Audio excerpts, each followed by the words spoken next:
Hello, I'm your instructor Dan Heber, and this is the lecture video to accompany Plato. And Plato is embedded in, or our discussion of Plato is embedded in this lecture tab here, or the lesson module rather, titled Rationalism. And let me just go back to this little tab here really quickly. This is an introduction to everything that we're going to be discussing in this first unit, which is dedicated to epistemology, which is the study of knowledge. So please do read that. But I'm going to be limiting my remarks in this video specifically to Plato's version of rationalism. And you'll see the reading assignment that's specific to Plato is pages 262 to 272 of our textbook, and I already have our textbook opened up to that page. I have a separate video in which I talk about how to access the textbook. And I do want to draw your attention to something that I've mentioned a couple of times by now, but it's worth emphasizing again at the top of this video that the page numbers that I give in the assignments are referring to page numbers of the PDF, not the numbers that you see on what would have been the printed page. So there you'll see on what would have been the equivalent of the paper version of the text, this is actually page 239, but as far as the PDF is concerned, which is what we're using, it is page 262. So the page numbers always refer to this. So that way, let me just go to one random page there. You can just jump. So if I tell you that the reading assignment begins on page 262, then all you have to do is type in page 262 and it jumps right there. So let's begin here. You'll see that we're opening up here in section 5.2 of the textbook. There's a couple of pieces of terminology in 5.2 that are actually introduced in section 5.1 of the text, but I wasn't going to assign you 11 pages of text just to learn 2 vocabulary terms. So just at the top of this video, let me talk about those vocabulary terms. Epistemology, that I've already mentioned in passing, that's just the study of knowledge, and metaphysics. Those are 2 of the major areas of inquiry of philosophical discourse. By epistemology, we just mean the study of knowledge. Examples of epistemological questions are: what is the nature of knowledge? What justifies us in making a claim of knowledge? What is the difference between something that we believe versus something that we know, right? We make those kind of distinctions in everyday life. And what philosophers like to do is ask the questions like, well, what ultimately, constitutes the basis of that distinction? What is the difference between something that I merely claim belief about versus something that I actually claim to know? So all of those are examples of epistemological questions. And the other piece of terminology that was introduced in section 5.1 that is going to be relevant in this current section is the term metaphysics. And by metaphysics in a philosophy class, we're simply talking about the ultimate nature of reality. So an example of a metaphysical question would be, what is the ultimate basis of reality? Is reality something that can be ultimately understood in material, physical terms? Or is reality something that is at its ultimate base, something non-material, something non-corporeal, something non-physical? So those are all examples of metaphysical questions. And Plato, his primary theory, the theory that he's most famous for, the theory of forms, is both an epistemological theory and a metaphysical theory. So as I proceed in this lecture video, I'm going to be talking about when Plato's making an epistemological point, when he's talking about knowledge, versus when he's making a metaphysical point, which is to say when he's talking about the nature of reality. So with those preliminaries out of the way, let's get to an analysis of the text. And I'm not going to be doing a slow and careful full lecture video about this material. I used to do that, but then the videos were getting to be, 50, 75 minutes long, and I found that students just weren't watching them. They just found it too overwhelming to have that long of a lecture video. So what I've started doing several years ago is making shorter lecture videos and then supplementing the lecture videos with a bunch of required resources. And the required resources, vary in length from about, 9 to about 16 minutes in length. So it makes it more digestible for students to take on information in those shorter increments. So after I talk about the material in the text, I'm going to be coming back to this page and then pointing a direction for you to proceed for further information about certain topics. So, to the text.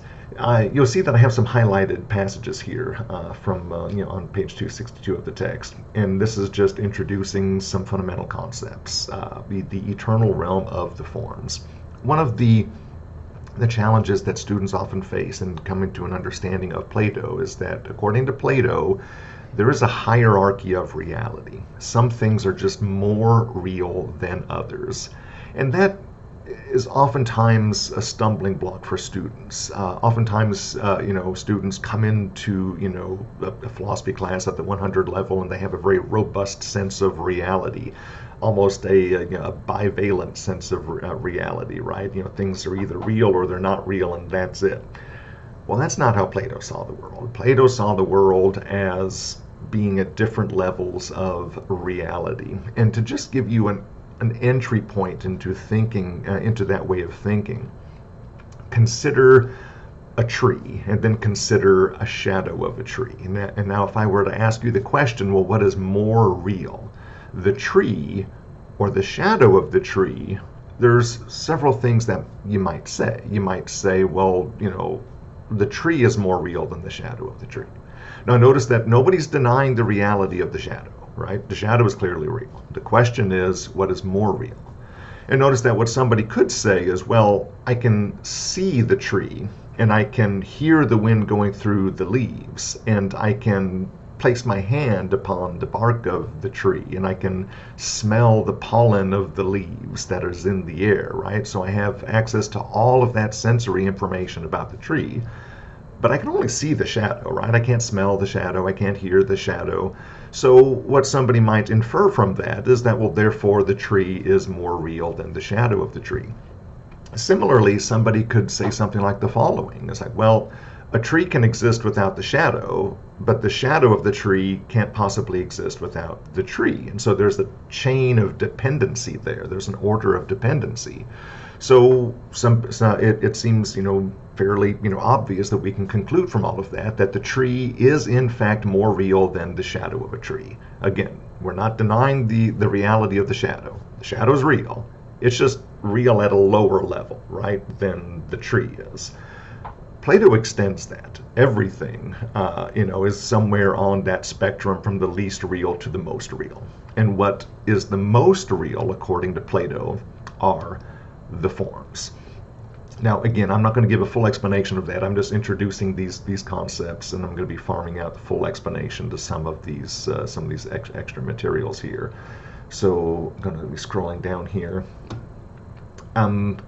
So you have the form of the tree and you have a tree. So you can step outside and you can see a maple tree. What Plato would say is that that's only a tree in virtue of its participation in the form of treeness. Now, there's another stumbling block for students, right? Because treeness just seems like an odd concept. But what Plato is going to say is that, well, there's something that all trees have in common, right? You can go for a walk and you can see a maple tree, you can see an oak tree, you can see a hedge apple tree, you can see a chestnut tree, you can see, all kinds of different trees. But there's something that all those trees have in common. And what Plato would say is that they all have a certain treeness in common. That the maple tree is a tree because it's participating in the form of treeness. An oak tree is a tree because it's participating in the form of treeness. So individual trees exist at the sensory level, right? Again, you can see it, you can feel it, you can touch it, you can smell it, you can taste it if you wanted to, right? But the form of treeness doesn't have any of those sensory qualities because the form of treeness isn't a thing. it's not a physical object, it's a mental object or an ideal object. And so the way that we come to know, this is the epistemological side of what the nature of a tree is, isn't through the senses, because the senses only give us access to the way the world seems, the way the tree seems. And what Plato is going to say is, well, we don't want to have knowledge, we don't want to limit ourselves to just an awareness of how things appear. What we want to know is what things are in and of themselves, independent of our limited perception of them. So that's our entry point into Plato's way of thinking. And as I've already said, Plato's theory of forms is both a metaphysical theory, it's telling us what the ultimate nature of reality is, something non-physical, something non-material. And it's also an epistemological theory. It tells us how we come to know things. If you want to know the nature of a tree, then you don't spend your time studying what you perceive, because you're only perceiving appearances. You're not perceiving the tree for what it is in and of itself. You're being deceived by those senses. And so what we're going to be doing here in these opening weeks is developing this sort of competing viewpoint on these epistemological issues. From the rationalist side that we're starting off with, talking about people like Plato and Descartes, to the empiricist side that we're going to be getting into next week, in which we talk about people like Hume and Berkeley and Locke and those other figures. But right now we're just laying this philosophical groundwork.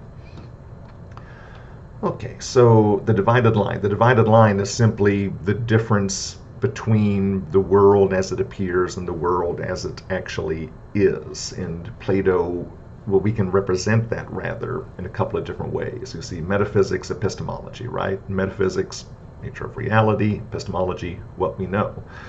The divided line is separating the world of being, that's the eternal ethereal realm of the forms, from the world of becoming. The world of becoming, that's the world that you have access to through your senses. And another important concept that we see in Plato, that's really introduced in Plato, is what's known as the theory of innate ideas. So going back to this point of vocabulary, Plato is a rationalist. And by rationalist, we don't just mean somebody who's rational, right? Because I cleared this up in the introductory notes there. All the philosophers we're going to be talking about are rational in that general sense. What we mean by a rationalist philosopher is the philosopher who thinks that the ultimate basis and foundation of our claims of knowledge is some a priori principle of reason. We don't know things because we encounter them with the senses. We know things by appealing to these a priori principles of pure reason. So that's Plato's position. And one of the problems that Plato is trying to solve by introducing this doctrine of innate ideas is what's referred to as the bootstrapping problem. And we have one version of it here that I have written down in the textual notes of my textbook, which is the question, how is learning possible? For example, how can you teach somebody about apples if that person doesn't already understand the concept of fruit, right? So to teach somebody something, they already have to know something. You can't teach somebody understanding, right? You can only teach somebody if they already possess understanding. And so it brings up this question of, well, where did that understanding come from?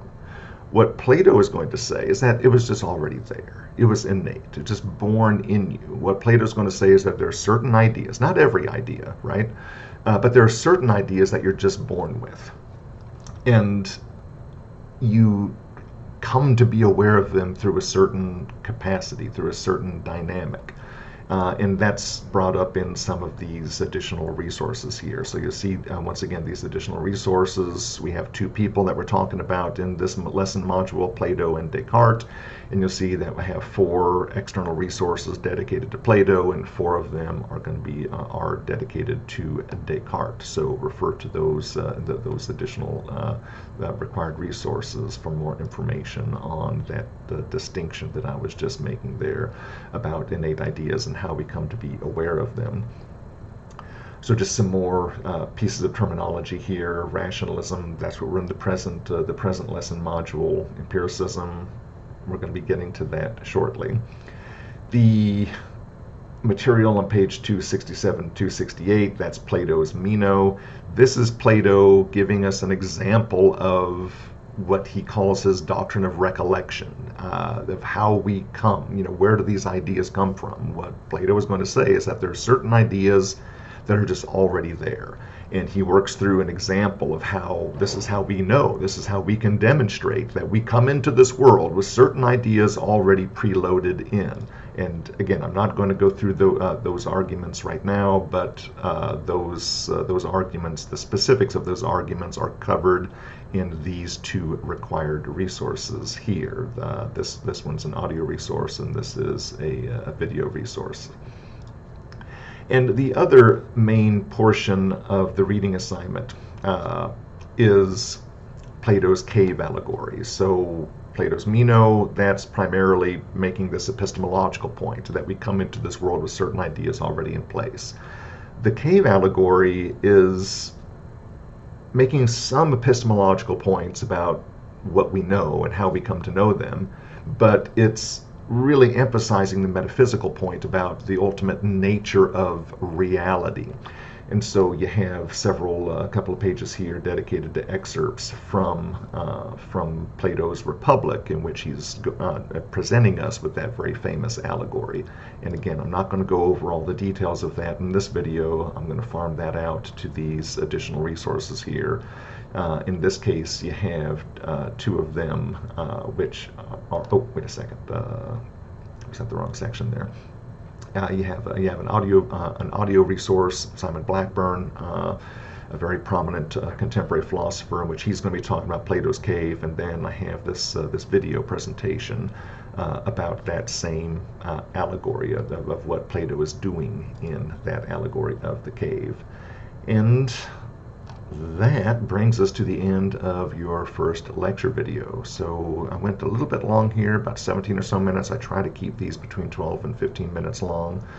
So I do apologize for going a little bit long there, but you have a lot more. If I didn't address anything in this video, and you want more information about that, then you have all these other additional resources that you can look at. So I'm going to go ahead and bring this video to a close. If I can find my control button, there's my control button.